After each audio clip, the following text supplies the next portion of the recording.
नमस्कार दोस्तों, आज का हमारा टॉपिक है 10वें कदम की सूची। हेडलाइन में 10वां कदम है, हमने आत्म परीक्षण लेना जारी रखा और जब हम गलत थे तुरंत कबूल किया। आगे है दोस्तों, रोज 10वें कदम पर अमल करने से हमें एक मजबूत आध्यात्मिक आधार मिलता है। जब हम सदस्य अलग अलग प्रश्न पूछते हैं, जबकि हर सदस्य अलग अलग प्रश्न पूछते हैं, तब कुछ प्रश्न ऐसे भी होते हैं जो हरेक के लिए सहायक होते हैं। 10वें कदम के दो प्रमुख प्रश्न सवाल हैं, क्या मैं वाकई स्वयं के तथा अपने कार्यों के और इरादों के प्रति ईमानदार हूं या ईमानदारी से संपर्क में हूं? क्या मैंने ईश्वर की अपने लिए इच्छा और इसे पूरा करने के लिए शक्ति प्रदान करने के लिए प्रार्थना की है? इन दोनों सवालों के ईमानदारी से दिए गए जवाब ही हमें अपने हर रोज के हालात को पूरी तरह देखने परखने में हमारा मार्गदर्शन करते हैं। दोस्तों, सवाल ये उठता कि ये कार्यक्रम या ये कदम हमें नशा मुक्त रहने में कैसे मदद, है ना?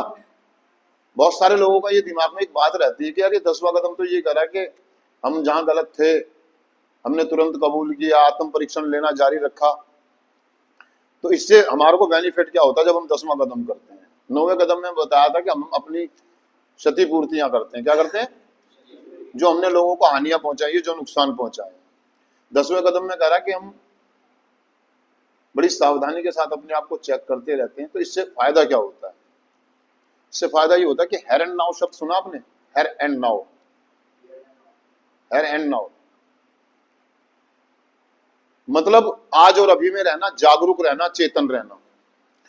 हम 10वें कदम को करते हुए पहली चीज ये कि हम चेतन अवस्था में आ जाते हैं।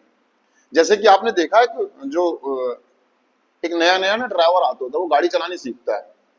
गाड़ी चलानी जब वो सीख रहा होता है ना, तो उसका ध्यान ना बार बार गियर की तरफ जाएगा, बार बार क्लच ब्रेक पे जाएगा, है ना, इधर उधर देखेगा, और वो गाड़ी उस तरीके से नहीं चला पाता। लेकिन कुछ समय के बाद हम परफेक्ट हो जाते हैं, है ना। वो हेरन नाव में होता है, मतलब चेतन होता है। वो सारी बातें करेगा, आपसे बातें भी कर रहा हो, गाने भी सुन रहा हो इधर, लेकिन उसका ध्यान ऑटोमेटिक, उसके पैर वैर सारे काम कर रहे होते हैं, धड़ाधड़, मतलब परफेक्ट हो जाता है एक तरीके से। समझ रहे हैं मेरी बात को? जैसे हम कार्यक्रम में शुरू में आते हैं तो हम बड़ा डर डर के, देख देख के, फूक के कदम रखते हैं, क्या यार ये प्रोग्राम मेरे लिए काम करेगा, है ना। इसी प्रकार से वो ड्राइवर अपने काम के प्रति ईमानदार और बड़ा सजग होता है। वो